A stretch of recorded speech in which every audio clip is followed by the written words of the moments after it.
मुंबईतील अनेक भागात नालेसफाईची कामं अपूर्णच आहेत। मुंबई महापालिकेने मान्सूनपूर्व कामं पूर्ण केली आहेत की नाही असा सवाल उपस्थित होतो। इंडियन एअरलाइन्स कॉलनी परिसरात मोठ्या प्रमाणात पाणी साचल्यामुळे मरोळ इथल्या पोलीस कॅम्प परिसरात पाणी शिरल्याची घटना घडली। भांडूपमध्ये रस्ता खचला, संरक्षक भिंत कोसळली। अंधेरीतील अनेक भागात पावसाचं पाणी साचले। वेस्टर्न एक्सप्रेस हायवेवर अनेक भागात पाणी साचलं होतं।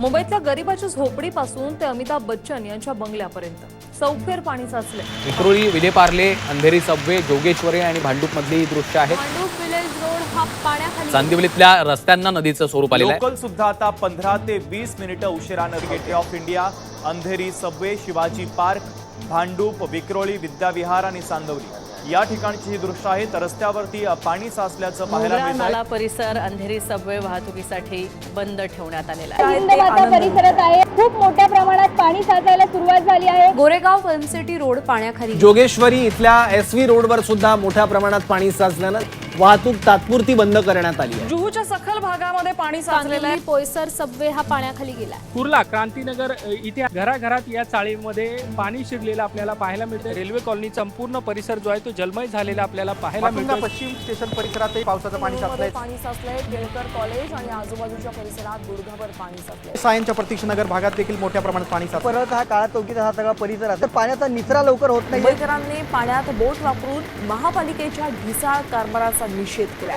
वडाळा परिसरात देखील पाणी साचलंय। मुंबईच्या तीनही मार्गावरील लोकल उशिरानं धावतात। मुसळधार पाऊस सुरू आहे। दुसरीकडे रस्त्यावरील खड्ड्यांमुळे नागरिकांना प्रवास करणं अवघड झालंय। मुंबईची तुंबई झाली आहे। चाकी नाक्यामध्ये मॅनहोलमध्ये पडून एका व्यक्तीचा मृत्यू झाला। झाड कोसळण्याचं सत्र सुरूच आहे। माटुंगा दहिसर मध्ये झाड कोसळले। याआधी चेंबूर मध्ये झाड कोसळून एका विद्यार्थ्याचा मृत्यू झाला। तर पवईतल्या हिरानंदानी परिसरात 2 धावत्या रिक्षांवर अचानक झाड कोसळल्याची घटना घडली। ताज हॉटेल समोरच झाड कोसळलं। तिकडे दादरमध्ये देखील झाड कोसळल्यानं एका गाडीचं नुकसान झालं।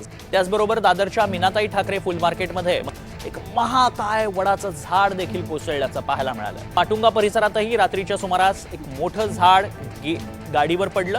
या झाडं पडण्याला केवळ नैसर्गिक कारण नाही, तर विकास कामांच्या नावाखाली होत असलेलं काँक्रिटीकरण आणि त्याच्याकडे सर्रास केलं जाणारं दुर्लक्ष आहे। मुंबईतल्या रस्त्यावर धोकादायक झाडं आहेत।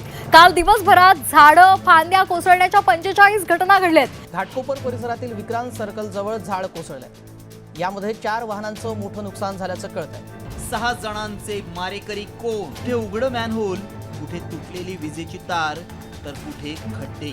याच निष्काळजीपणामुळे महाराष्ट्रात तब्बल 6 निष्पापांचे बळी गेलेत। मॅनहोल असो, झाडं असो की तुंबलेले रस्ते, प्रत्येक संकटामागे एकच प्रश्न उभा राहतो, जबाबदार कोण?